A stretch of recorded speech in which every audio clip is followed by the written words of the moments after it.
নন্দী রচিত কোনি উপন্যাসের দ্বিতীয় পর্ব। এই দ্বিতীয় পর্বের কিছু বিশ্লেষণ আমি তোমাদের সঙ্গে করি। এই যে পরিচ্ছেদটা, সেটা উপন্যাসের যেন মোড় ঘুরিয়ে দিয়েছে।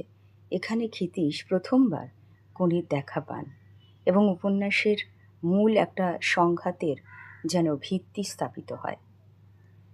পরিচ্ছেদের মূল বিষয়বস্তু আর ঘটনা প্রবাহকে যদি আমরা নিয়ে যাই, বারুণী উৎসবের সকাল, গঙ্গার ঘাটে লোকারণ্য। এটা একটা হিন্দু উৎসব যেখানে মানুষ স্নান করে এবং কাঁচা আম গঙ্গার জলে ভাসিয়ে দেয়। এই আম সংগ্রহ করার জন্য দরিদ্র ছেলেমেয়েরা ভিড় করে থাকে। ক্ষিতীশের পর্যবেক্ষণ শক্তি। ক্ষিতীশ সিংহ গঙ্গার ঘাটে একটা বড় পাথরের ওপর বসে আছেন। তার বয়স প্রায় 50-এর ঊর্ধ্বে। তিনি লোকের ভিড় দেখলেও তার মনটাকে বিষণ্ণ করে রেখেছেন, কারণ জুপিটার ক্লাব থেকে তাকে বের করে দেওয়া হবে এরম একটা সম্ভাবনা চলছিল। আম কুড়োনোর লড়াই। গঙ্গার স্রোতে আম ভেসে আসছে আর দরিদ্র ছেলেমেয়েরা তাতে ঝাঁপিয়ে পড়ছে। ক্ষিতীশের নজর পড়ে একটা রোগা কালো মেয়ের ওপর, যে আম কুড়াতে যেন মরিয়া হয়ে গেছে। এই মেয়েটাই হচ্ছে আমাদের উপন্যাসের মূল চরিত্র কোনি। কোনির সাঁতার কৌশল। কোনির সাঁতার কাটার ধরন দেখে ক্ষিতীশ চমকে যান। স্রোতের প্রতিকূলে সে যেভাবে সাঁতার কাটছে তা সহজাত নয়, তা এক দক্ষ সাঁতারুর মতো। তার হাতের সঞ্চালন বা স্ট্রোকগুলো ক্ষিতীশের ওই জহুরি চোখকে এড়াতে পারেনি।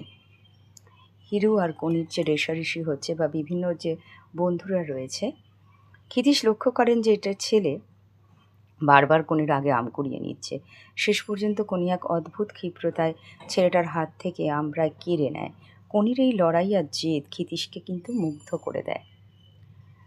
এই উপন্যাসের এই অংশ থেকে আমরা যে উপলব্ধিটা করলাম, ক্ষিতীশ বুঝতে পারেন যে ছটফটানি এবং জেদের মধ্যে দিয়ে লুকিয়ে রয়েছে এক ভবিষ্যৎ চ্যাম্পিয়ন। এবার কিছু এখানে থাকা গুরুত্বপূর্ণ চরিত্র বিশ্লেষণ করি।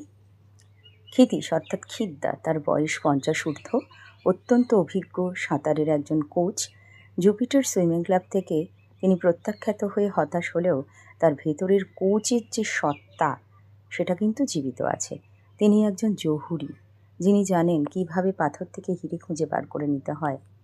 কোনির প্রথম দেখাতেই তিনি চিনতে সেটি পেরেছিলেন। কোনি কনক চাঁপা পাল, দারিদ্র্যের মধ্যে বড় হওয়া একটা জেদি মেয়ে।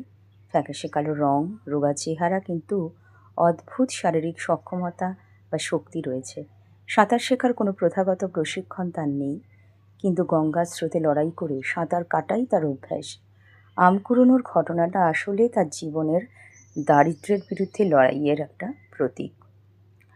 এবার আমরা কিছু বিশেষ লাইন এক্সট্রাক্ট বলি। ওটাই তো আসল, বুঝলে না, ছটফটানিটাই তো আসল। ক্ষিতীশ আম কুড়োনোর সময় কোনির সাঁতার আর লড়াই লক্ষ্য করে এ কথাটি নিজের মনে বা পাশে বসা কাউর জন্য বলে।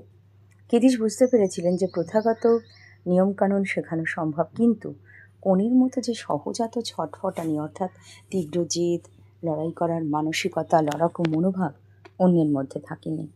চ্যাম্পিয়ন তৈরি করার জন্য এই মানসিক শক্তিটাই বেশি প্রয়োজন।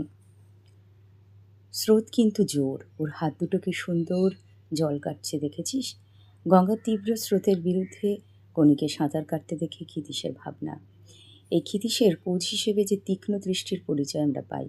সাধারণ মানুষ ভিড় দেখেছিল, কিন্তু ক্ষিতীশ দেখেছিলেন কোনির সেই নিখুঁত হাত সঞ্চালনের কৌশল, যা তাকে ভবিষ্যৎ সাঁতারু হিসেবে প্রমাণিত করেছিল। এই উপন্যাসের বেশ কয়েকটা যদি আমরা প্রশ্ন আলোচনা করি, যে কোনি উপন্যাসের দ্বিতীয় পরিচ্ছেদে বারুণীর দিন গঙ্গার ঘাটে যে চিত্র অঙ্কিত হয়েছে তা নিজের ভাষায় লেখো। ক্ষিতীশ সিংহ কীভাবে কোনির প্রতিভা আবিষ্কার করেছিলেন? কোনির আম কুড়োনোর প্রতিযোগিতা বর্ণনা করো। ছটফটানি তো আসল, বক্তা কে, কোন প্রসঙ্গে এবং কেন তিনি এই কথা বলেছিলেন? আমার আজকের আলোচনা ছিল এই কোনি দ্বিতীয় পরিচ্ছেদের অংশ বিশেষ। বারুণীর দিনে গঙ্গার ঘাটের দৃশ্য, ক্ষিতীশ খনিকে কিভাবে খুঁজে পেল, প্রথম দেখায় খনিকে তার কেমন মনে হয়েছিল। তোমরা ভালো করে পরিচ্ছেদটি পড়বে এবং এই অংশটিও শুনবে। লিখে লিখে অনুশীলন করতে কিন্তু ভুলবে না। ভালো থেকো, ধন্যবাদ।